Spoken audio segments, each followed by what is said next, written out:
కార్యక్రమంలో పాల్గొంటున్న పెద్దలకు హాజరైనటువంటి ప్రెస్ మిత్రులకు అందరికీ కూడా హృదయపూర్వక నమస్కారాలు. గత ఎన్నికల సమయంలో కాంగ్రెస్ పార్టీ అమలు కాని హామీలు ఇస్తూ అన్ని వర్గాల ప్రజలను మోసం చేసిన విధంగానే బీసీ వర్గాన్ని కూడా కామారెడ్డి డిక్లరేషన్ పేరిట 42% అని చెప్పి బీసీలకు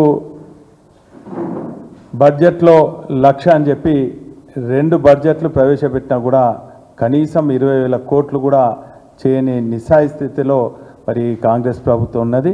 బీసీ వర్గాలను అన్ని రకాలుగా దగా చేసినటువంటి మరి ప్రభుత్వం ఈరోజు ఒకరోజు జీవో ద్వారా 42% అంటారు, ఓసారి అసెంబ్లీ తీర్మానం అంటారు, ఓసారి కులగణన అంటారు, జనాభా లెక్కలు అంటారు.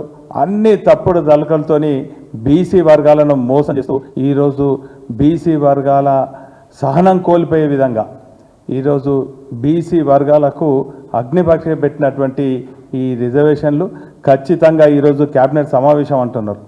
ఈరోజు కాంగ్రెస్ పార్టీలో ఉన్నటువంటి బీసీ మంత్రులకు కానీ శాసనసభ్యులకు కూడా విజ్ఞప్తి చేస్తున్నాను.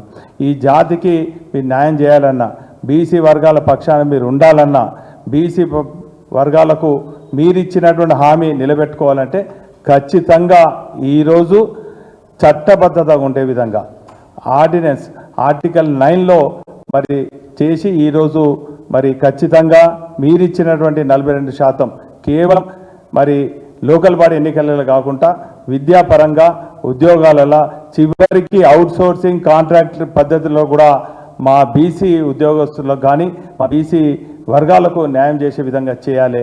లేకుంటే మాత్రం ఈ బీసీ వర్గాలు స్థానిక సంస్థలు అనుకోండి, రాబోయే ఎన్నికలు అనుకోండి, ఎప్పటికైనా కూడా కాంగ్రెస్ పార్టీని భూస్థాపితం చేస్తామని చెప్పి బీసీ వర్గాలందరూ కూడా ఆగ్రహంగా ఉన్నది. శ్రీనారాయణ చెప్పినట్టు ఈరోజు కనుక మరి ఖచ్చితంగా చట్టబద్ధత లేకుంటే దశల వారీగా గ్రామ స్థాయి నుంచి రాష్ట్ర స్థాయి వరకు మా బీసీ వర్గాలకు అన్ని రకాలు అన్ని పార్టీలకు అతీతంగా తెలంగాణ ఉద్యమంలో అయితే ఏ తీరుగా చేసినామో ఖచ్చితంగా అన్ని బీసీ వర్గాలు మరి ఐక్యతతోని మా హక్కులను మేము సాధించుకొని రాబోయే రోజుల్లో స్థానికంగా అదేవిధంగా చట్టసభలలో రిజర్వేషన్లు అయ్యే వరకు కూడా మేము పోరాడతామని కూడా సందర్భంగా తెలియజేస్తున్నాం. Thank you.